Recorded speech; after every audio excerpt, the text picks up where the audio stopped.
Muy bienvenidos a su canal Crecimiento Espiritual.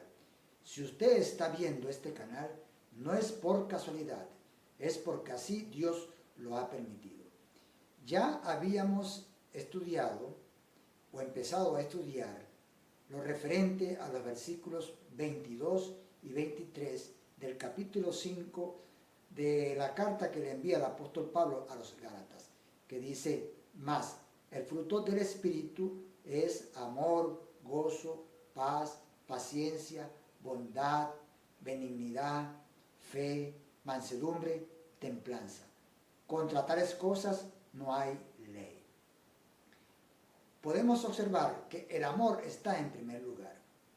Y a mi entender, Dios lo coloca en primer lugar porque es la base fundamental para que se den los demás elementos generados por el fruto o por el Espíritu Santo, perdón. Y es bueno aclarar que no es en plural, como algunos siempre dicen o acostumbran a decir frutos, y no son frutos. Es el fruto del Espíritu, en singular, que quede claro para toda la grey y a todas las personas que tienen esta misión de predicar la palabra de Dios. En la entrega anterior estuvimos hablando de un amor que se da entre un hombre y una mujer. Los invito, creo que sale por aquí, por este lado, a que busquen ese video y lo vean, y asimismo sepan cuáles son las 4 definiciones de amor que son tratadas en ese video. Y hoy vamos a trabajar en función del amor que se da entre dos hombres, que está marcado por una amistad sincera, entrañable, entre dos personas que Dios quiso reflejarlo en las Santas Escrituras. Se trata de Jonatán y David. Este es un amor que nace aparentemente de manera repentina en la Biblia y está en los libros de Samuel. En el 1 y en el 2 está algunos eventos donde se trata lo referente a esta amistad entrañable de estos dos seres.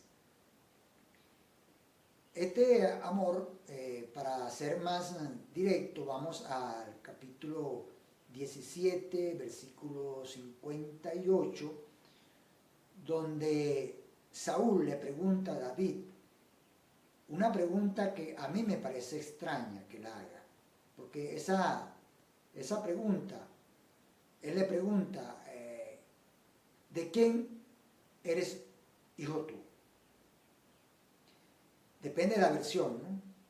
Y siempre aquí no nos basamos solamente en la Reina Valera, sino en otras traducciones, para entender mejor las cosas y llevarles a ustedes un mensaje más cónsono con la realidad y que sea más amplio. Y vamos entonces a ver por qué esa pregunta a mí me parece extraña. Me parece extraña porque si David ya trabajaba para Saúl, él tocaba para él, por cierto, era el arpa que tocaba, y cuando él tocaba, él se calmaba porque era fastidiado por un espíritu que Dios le había enviado, y sabía tanto de él que le mandó a decir a su padre, a Isaí, en el capítulo 16, versículo 22, que le rogaba pues que dejara a su hijo con él porque había agradado a sus ojos, o había hallado gracia a sus ojos, como dice la Reina Valera.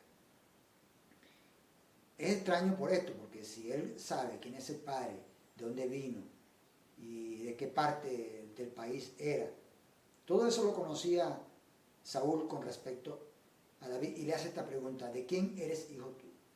Yo creo que David, por lo que había hecho, había causado un gran asombro en Saúl. Él no salía de su asombro cómo un muchacho de tan corta edad, quizás saliendo de la pubertad, pudo vencer a un gigante de las proporciones físicas que tenía Goliat. Goliat, por los datos, son casi 3 metros que medía de estatura. Imaginémonos a Goliat con su traje puesto, la coraza, el escudo, el yelmo o el casco, los zapatos y la imponencia de ese hombre que aterrorizaba a la población israelí o los que formaban parte del ejército israelí. Esto él lo hizo por 40 días, porque además de eso los retaba y los insultaba. Saúl también estaba del lado de los israelíes, por supuesto, porque él era el rey. Y cuando se entera de que David quiere enfrentar al gigante, a este gigante que impartía terror a las filas de Israel, él le dice que se ponga sus ropas, lo cual hace David de manera obediente. Y luego se las devuelve porque las ropas le quedan, no estaba acostumbrado a ellas, ya no había ensayado con esas ropas, y se las devuelve al rey. Y decide enfrentarlo con una honda y recoge 5 piedras, un dato muy importante, y las mete en su bolsa, y con una de estas piedras, con la primera que saca, no falló. Él le asesta un golpe en la frente, le encaja la piedra en la frente, luego corre, le quita la espada, con esa espada lo mata y luego le corta la cabeza. Luego que le corta la cabeza, la sostiene en sus manos y Abner va a donde él y se lo lleva al rey, a Saúl. Entonces Saúl le hace esta pregunta que por demás es como de respuesta obvia. Pero es como aclarando ese interrogante que yo tenía y que ustedes también pueden tener. Pero lo que nos lleva el día de hoy es a describir ese amor que tuvieron estos dos seres. Un amor que es sellado por una amistad. En el capítulo siguiente, en el 18, dice que después que David termina de hablarle a Saúl, al rey, dice la Biblia que el alma de Jonatán quedó prendida a la de David. Y en el versículo 3 dice que hicieron un pacto y que el alma de Jonatán amaba a David como él se amaba a sí mismo. Este pacto queda sellado porque Jonatán le entrega a David una serie de pertenencias que vale la pena mencionarlas. En primer lugar aparece el manto, muy importante y muy significativo el manto. Luego aparece las ropas, algunas ropas suyas. Luego aparece la espada, el arco y por último el talabarte.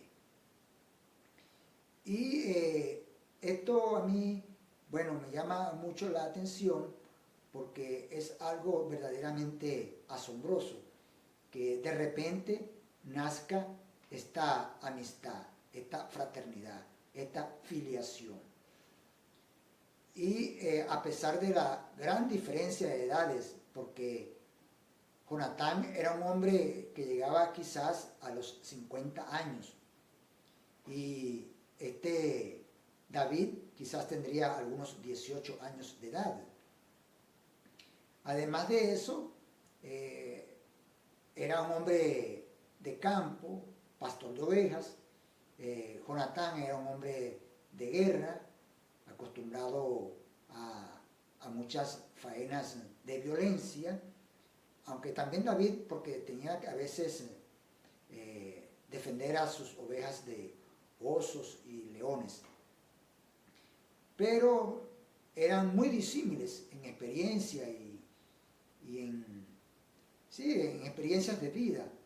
Y no hay cómo unir esto, o entender esto, cómo dos hombres, uno pastor y uno de guerra, se pueden unir en tan entrañable amistad. Los invito a que lean la historia. Desde el capítulo 13 puede ser. Pero hay una cuestión que yo veo, ¿por qué? ¿Por qué se da esto?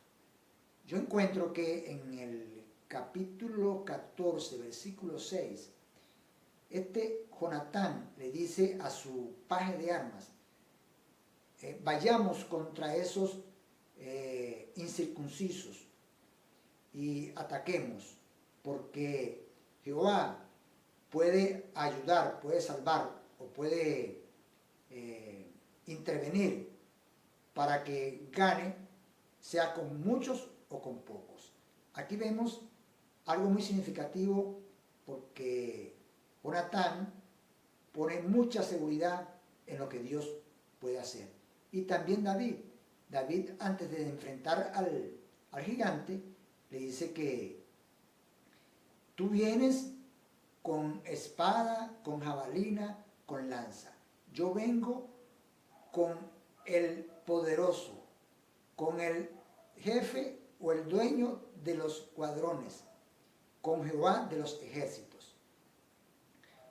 Y hoy voy a cortarte la cabeza y voy a matar a los filisteos y voy a dar su carne a las aves del cielo. Fíjense la seguridad con que David habla también confiando en Dios.